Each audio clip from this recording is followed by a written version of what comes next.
Mislim da su novinari platili veliku cenu. Pare ili priča? Pare ili ugled? Sklonite tekst. To bih smatrao velikim profesionalnim porazom. Pa neću da sklonim tekst. Vrlo ponižavajuća situacija. I sve se bojim da smo i mi postali roba koju izgleda nije teško kupiti.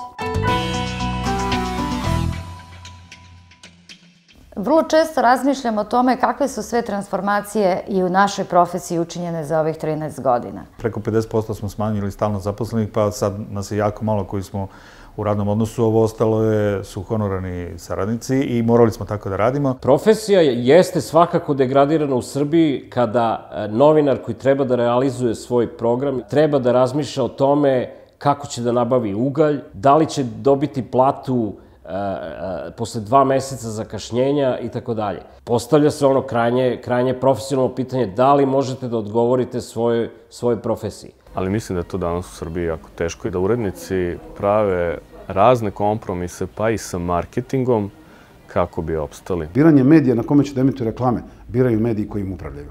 I to imamo i u štampi, imamo i na televiziji. To je po meni najveći izvor frustracija za medijsku struku. Jer vi kao novinar tu ne postojite. Mi smo imali primjer nedavno. Zvala nas je neka slušateljka, sve fotografisala da je otvorila kutiju keksa i našla u njemu crvića. I mi smo napravili tu vest, zvala je devojka iz neke agencije u Beogradu, koja je opet zadužena za PR. I šta radi ta devojka? Ta devojka u polusatnom razgovoru sa mnom samo ponavlja jednu istu rečenicu kao papagaj. Taj tekst je negativan, sklonite tekst. Pa neću da sklonim tekst. Menadžer se nađu samo pred jednim pitanjem. Da li hoću da objavim priču ili hoću da izgubim oglašivača? Pare ili priča? Pare ili ugled? Mislim da imam ogromno iskustvo sa sudskim procesima gde smo tuženi i tu uvek od nosilaca vlasti, nikada od običnih ljudi, građana ili nekoga iz privrede i tako dalje. I nikad mi nije teško palo i ako smo osuđeni ili ako smo oslobođeni, ali bi mi jako teško palo ako nam o tome šta smo uradili sudi profesija pa kažu prekršili ste kodeks. To bih smatrao velikim profesionalnim porazom.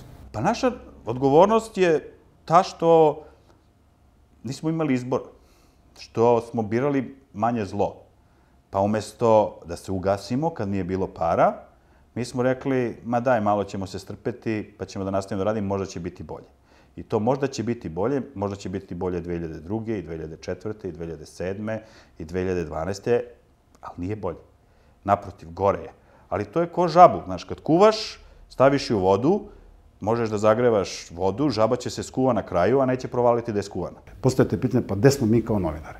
Ili smo se mi pretvorili samo u ljude koji su lovci na minute, sekunde, novac i na neku elementarnu egzistenciju? Ti koji su ostali ili koji su ostali da rade, oni su se pretvorili u te žabe koje nisu shvatile da više nisu profesionalni novinari.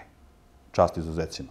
Ali jednostavno te okolnosti, odnosno ta ključala voda, to tržište, ta politička kontrola je skuvala te naše novinarske žabe i od profesionalizma više nemamo ništa. Za ovih 13 godina desilo se i nešto drugo.